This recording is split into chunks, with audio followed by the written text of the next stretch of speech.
Good morning. Hello guys, कैसे हैं आप लोग? आशा कर रहा हूँ बहुत अच्छे होंगे। मैजिक स्टडी यूपी में मनीष सर के द्वारा आप सभी लोगों का समासों की कक्षा में तहे दिल से स्वागत अभिनंदन है। आज हम आपको बताने जा रहे हैं बहुव्रीहि समास की परिभाषा। इस समास का इतना आसान तरीका बताने वाले हैं कि आप मिनटों में समास को सीख लेंगे, मिनटों में समास विग्रह करना जान जाएंगे और जल्दी जल्दी उसके बारे में पहचान भी लेंगे उसका। तो इतना आसान सा तरीका बताने वाले हैं, इसलिए अपने दोस्तों को जल्दी से जल्दी शेयर करिए और जोड़िएगा। जी, अब आपको बताने जा रहे हैं कि बहुव्रीहि समास की क्या परिभाषा होती है। सबसे पहले बताने जा रहे हैं कि बहुव्रीहि समास की परिभाषा। तो संस्कृत में एक परिभाषा लिखी हुई एक लाइन में, अनेक मन्ये पदार्थों बहुव्रीहि। अनेक मन्ये पदार्थों बहुव्रीहि। जिस समास का ना तो पहला पद प्रधान हो, अंडरलाइन करते रहिएगा, जिस समास का ना तो पहला पद प्रधान हो और ना दूसरा पद प्रधान हो। दो पद होते हैं समास में, पहला पद दूसरा पद, प्रथम पद उत्तर पद, पूर्व पद उत्तर पद। तो पहला पद और दूसरा पद प्रधान कोई पद नहीं होगा, बल्कि कोई वहां अन्य तीसरा पद आ जाएगा, वह प्रधान होगा, वह मुख्य होगा। तो जो वो मुख्य जब होगा तो वहां पर बहुव्रीहि समास होगा। ना पहले पद की प्रधानता होगी, ना दूसरे पद की, किसी अन्य पद की प्रधानता होगी, तो वहां पर बहुव्रीहि समास होगा। ओके, एक परिभाषा और लिख रहा हूं एक लाइन में, बहुत अच्छी सी परिभाषा, वन लाइन की परिभाषा है। इसको जल्दी नोट करिए, जल्दी नोट करिए, मैं साइड में करा हूं, नोट करिए।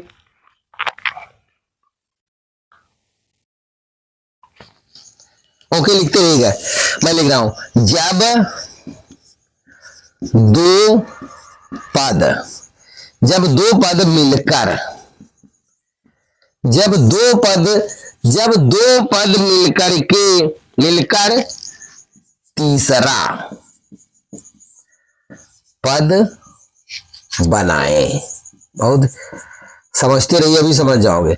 जब दो पद मिलकर तीसरा पद बनाए और वह तीसरा पद प्रधान हो, क्या हो? और वह तीसरा पद क्या हो? प्रधान हो। मतलब दो पद आपस में मिलकर एक तीसरे पद का निर्माण करें या तीसरा पद बनाएं। दो पद आपस में मिलकर एक तीसरे पद को बनाएं और वह तीसरा पद प्रधान हो। यानी समझ रहे हो, वो तीसरा पद क्या हो? प्रधान हो। तो वहां पर बहुव्रीहि समास होता है।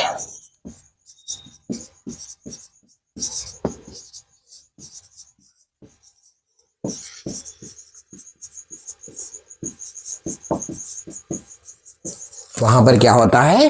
बहुव्रीहि समास होता है।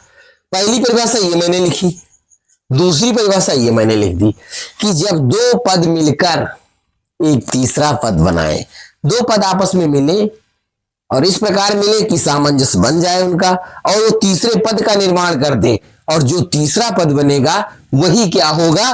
प्रधान होगा, मुख्य होगा। तो वहां पर कौन सा समास होगा? बहुव्रीहि समास होगा। ओके, एक लाइन की और छोटी सी परिभाषा यानी ट्रिक, हमने उसको अपनी मैं ट्रिक कहता हूं। ऐसा समास जिसका कोई पद प्रधान ना हो। क्या है? ऐसा समास जिसका कोई पद प्रधान ना हो, वहां पर बहुव्रीहि, वहां पर क्या होता है? बहुव्रीहि समास होता है।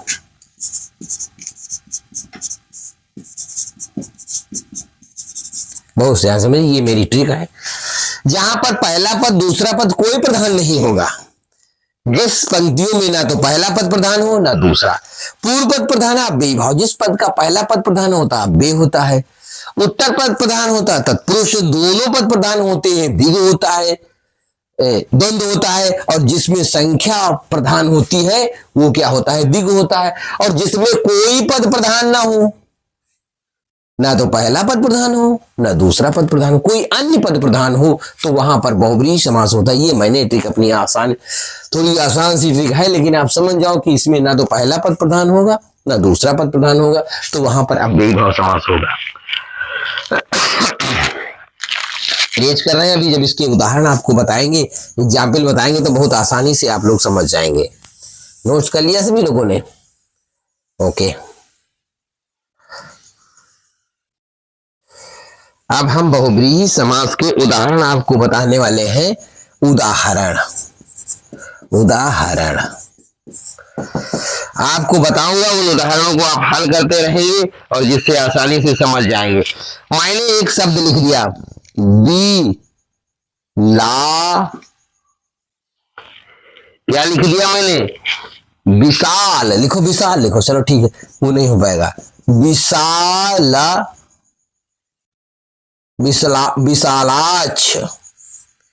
मैंने क्या लिख दिया? विशालाक्ष। बताओ इस पद को, जल्दी बनाओ, कमेंट में नीचे लिखो, मैं देख रहा हूं। फिर अगला पद मैंने लिख दिया, नित्य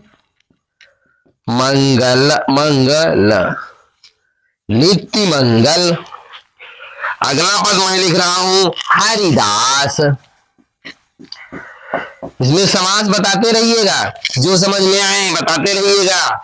मैंने लिख दिया पद्य नाभ। मैंने लिख दिया नृपति। इनके समास विग्रह करिएगा।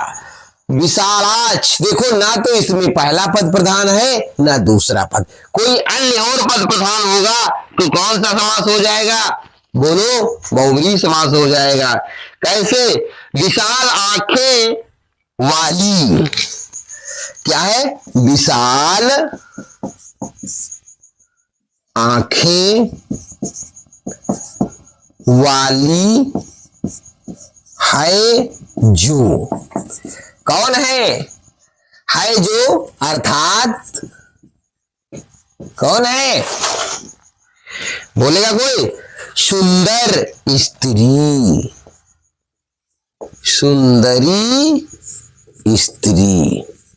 जिसकी आंखें बड़ी बड़ी हैं।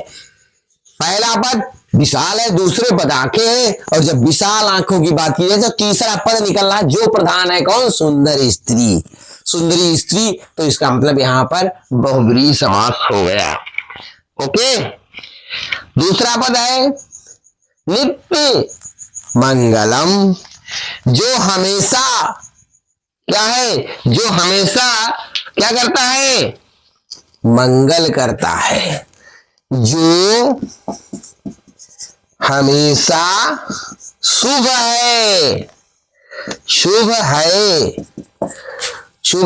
अर्थात कौन हो सकता है? तीसरा नाम क्या आ रहा? तीसरा पद क्या बन रहा है? शिव बन रहा है। जो हमेशा मंगल करता है अर्थात शिव। बहुब्रीहि समास हो गया। हरिदास, जो हरि है, सेवक है जो हरि का, या जो सेवक है हरि, सेवक है जो हरि का सेवक है। सही ये बन नहीं रहा, शब्द सही बनाइए। जो हरि का सेवक है, अर्थात कौन हो सकता है जो हरि का सेवक होता है? जल्दी बोलो। तीसरा पद बन रहा है भक्त जो होता है वो हरि का सेवक होता है, अर्थात तीसरा पद। जहां पर कोई तीसरा पद प्रधान हो रहा हो वहां पर बहुब्रीहि समास होता है। अब पद नाभ में आप लोग बनाइए जल्दी, मैं थोड़ा समय आपको दे रहा हूं, जल्दी।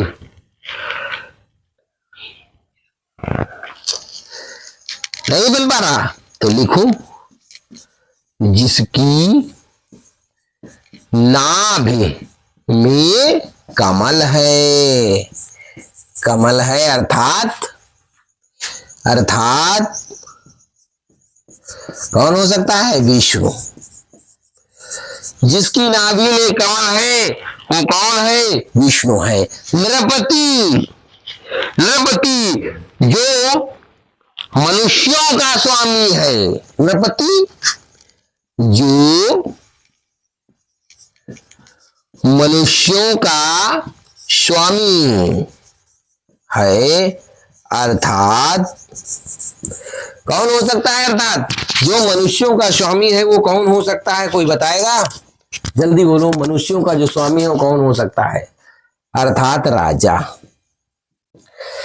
जो प्रजा का स्वामी होता है वही राजा होता। तीसरा पद निकल रहा। इतने हमने आपको एग्जाम्पल बताए हैं और आप लिखते रहिएगा। और भी एग्जाम्पल अभी आपको देने वाला हूं और उसके लिए आपको समय दूंगा थोड़ा करने के लिए। मैंने एक शब्द लिख दिया, महादेवल। मैंने क्या कहा? महादेवल। आप करते रहिए, मैं आगे शब्द देता रहूंगा। लिखते रहो, जल्दी जल्दी करते रहो। देखते हैं कितने लोग कर पा रहे हैं।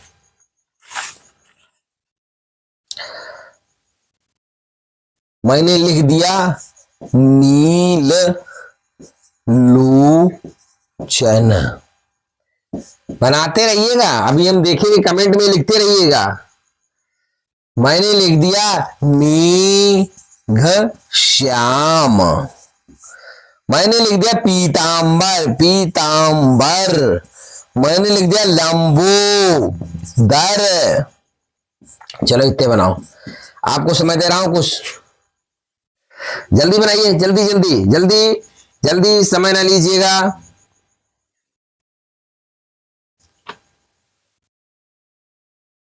इसका मैं बना दूं। नया शब्द आया है जो महान देव है, अर्थात कौन सा होगा? कौन होगा अर्थात? कोई बताएगा? शिव होंगे भैया। और कौन हो सकता है? जो महान देव है कौन है? शिव है। और फिर दूसरा शब्द उन्हीं से लिया गया, नीलोचन। जिसकी आंखें नीली है, जिसकी आंखें नीली है, अर्थात शिव। जिसकी आंखें नीली है अर्थात शिव। तीसरा पद निकल रहा है और वो तीसरा पद ना पहला पद प्रधान होगा ना दूसरा पद। वहां पर बहुब्री होगा तो ना पहला पद प्रधान हो रहा है ना दूसरा। मेघ श्याम को और देख लीजिएगा। मेघ श्याम को देखिएगा, जल्दी देखिए मेघ श्याम क्या है भाई? कौन बताएगा? मेघ श्याम जो मेघ के समान। कैसे हैं? मेघ के समान कैसे हैं? श्याम है, श्याम है, अर्थात श्री कृष्ण। अर्थात श्री कृष्ण। तीसरा पीतांबर, पीला है। पीतांबर क्या होगा? जल्दी बोलो, जल्दी बोलो, पीतांबर क्या होगा? पीला है या जिसका वस्त्र पीला है, चाहे ऐसे बनाओ, चाहे जिसका वस्त्र पीला है, अर्थात कौन होगा? अर्थात कौन होगा? कृष्ण होंगे। श्री लगा दीजिएगा, श्री कृष्ण हो गए। लंबोदर, जिसका क्या होगा? जिसका पेट बड़ा हो, जिसका पेट बड़ा हो, अर्थात कौन होगा? गणेश होंगे। आई बात समझ में? यानी यहां पर देखो, प्रत्येक पंक्ति में तीसरा पद प्रधान हो रहा। ना तो पहला पद प्रधान है ना दूसरा पद कोई अन्य पद प्रधान हो रहा है, इसलिए यहां पर कौन सा समास हो रहा है, बहुब्रीहि समास हो रहा है। और एग्जाम्पल करा दें 5-6 ये बोर्ड परीक्षा के लिए, ये इंपॉर्टेंट, ये वेरी इंपॉर्टेंट की श्रेणी में आ रहा है, ये भी थोड़ा इंपॉर्टेंट है, इनको टिक करते रहिएगा और इनको बार बार रिवीजन करते रहिएगा। ओके, कुछ इंपॉर्टेंट है इसीलिए हम बता रहे हैं, और बाकी आपके सिलेबस में जितने शब्द मिले उनको लिखते रहिएगा। नए नए शब्दों को मैं बता रहा हूं, क्या बता रहा हूं, नृसिंह। नृसिंह आपने नहीं अभी पढ़ा होगा, किसका, बहुब्रीहि समास के उदाहरण में नरसिंह शब्द आपने अभी नहीं पढ़ा होगा, इसलिए मैं बता रहा हूं आपको। और क्या बता दूं, चतुर्बाहु। चतुर्बाहु, चतुर्भुज तो पढ़ी होंगी, वही चतुर्बाहु हो गया। नीलकंठ वेरी इंपॉर्टेंट है, नीलकंठ बहुत इंपॉर्टेंट है बोर्ड परीक्षा के लिए। फिर अगला आ गया दशानन, दशानन आ गया। दशानन के बाद और कौन आएगा, एक और इंपॉर्टेंट बहुत बार परीक्षा में पूछा गया है, कौन, गिरिधर। गिरिधर बार बार परीक्षा में पूछा जा रहा है शब्द, इसलिए इंपॉर्टेंट कि ये चारों, ये सभी बीआईपी में कर लीजिएगा, बीआईपी में बोर्ड परीक्षा के लिए वेरी इंपॉर्टेंट की श्रेणी में रखिएगा, बहुत ध्यान से सुनिएगा। नरसिंह का कौन बताएगा,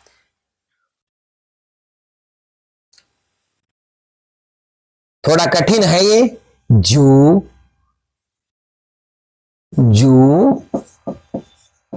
मनुष्य, जो मनुष्य होते हुए, जो मनुष्य होते हुए सिंह के समान है, सिंह के समान है,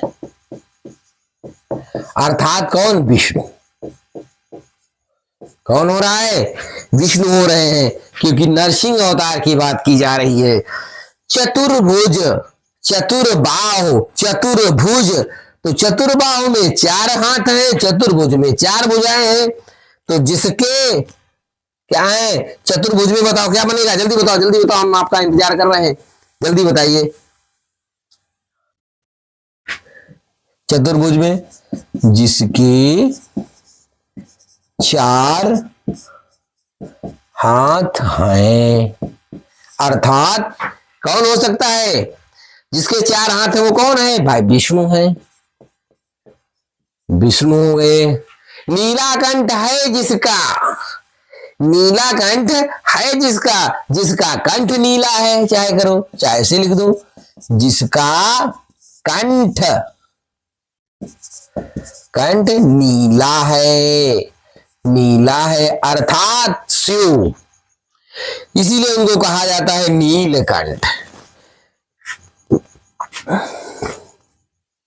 अब आपका आया एक आगे लिखा है दशानन, दशानन 10 मुख हैं जिसके, क्या है, 10 मुख हैं जिसके, है जिसके, कौन हो गया, तीसरा पद बन गया रावण। फिर क्या, गिरिधर, गिर को धारण करने वाले, किसको, गिर को धारण करने वाले, जो गिर को धारण करने वाले हैं वो कौन है, श्री कृष्ण है, श्री कृष्ण है। ये हो गए आपके एग्जाम्पल। बहुब्रीहि समास के मैंने 5, 5, 10, 15, 14, 15 एग्जाम्पल उदाहरण आपके सामने प्रस्तुत किए। इन सभी उदाहरणों में एक तीसरा पद जो मुख्य पद हो रहा वही प्रधान हो रहा है। बताया जाता है पहली परिभाषा में, जिस समास का पहला पद ना दूसरा पद प्रधान हो, कोई अन्य पद प्रधान हो, वहां बहुब्रीहि होता है।